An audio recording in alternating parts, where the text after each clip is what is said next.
it's important to understand the difference between a statement and a question.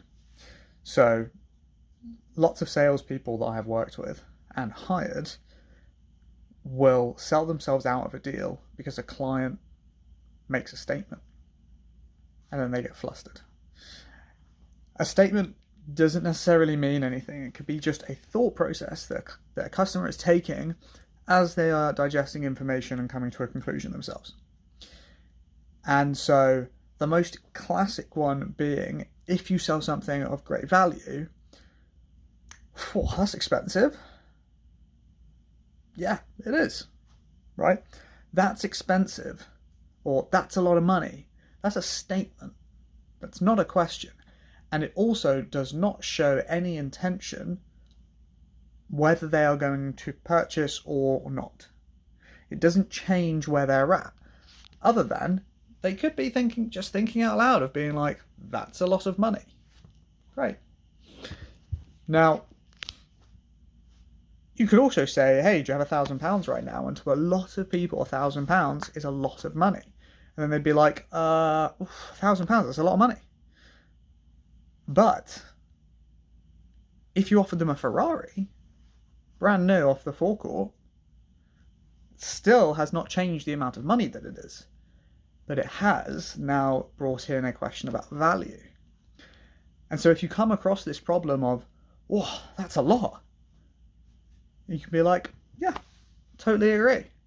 And then you can go down so many different avenues if they then make that a question.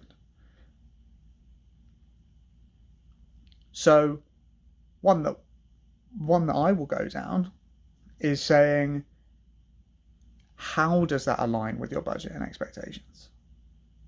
Oh, but I don't really have a budget. Like, okay, cool. What else are you looking at? And then you could actually then open up the questions. And the whole point of sales is to allow someone to make a decision by prompting them with questions, not telling them how to do stuff, but giving them the opportunity to think things through to be able to come to a conclusion that they're happy with. And sometimes that means not doing whatever you sell, because it might not be the right idea. But you don't have to get flustered if someone says something's expensive, or if someone says, well, I'm really busy. It's not necessarily an objection. It's just potentially a customer thinking out loud. And if they have said that as an objection, if they then go, oh, I'm really busy, and you're like, cool, so do you want to go ahead? And they're like, well, no, I just said I'm really busy. And I was like, yeah, so I can more than happy to help you find a time that's going to work for you. Oh, great. Yeah, that would be awesome. Let's go. See, not an objection, just a statement. But it might come around to be like, oh, but I'm really busy. Great. So I can help you find a time that's going to work best for you, because we want to make sure this is a priority, right? Yeah, well, I'm just not sure if I can move stuff around. Or it's like, okay, so this maybe sounds like there's something that potentially you don't want to give up for this. Is that right? And then it's a question about priorities. But don't talk yourself out of a sale if it doesn't need to be.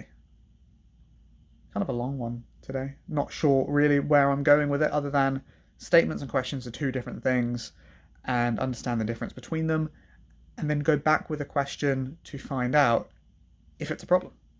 And you can just ask to move forward. And for all those people who are like, oh, how, it's so awkward, I don't know what to do. If your job is closing, if you're a salesperson, your job begins when they say no, right? If they're going to come on and sign on anyway, they don't need you. Your job's irrelevant. And so expect no. Expect, that's more money than I have right now. Okay, cool. Well, we can help you find a solution if this is what you want to do. And if all of the time they're coming back to, this is what I want to do, I believe you're the right fit to help us do it,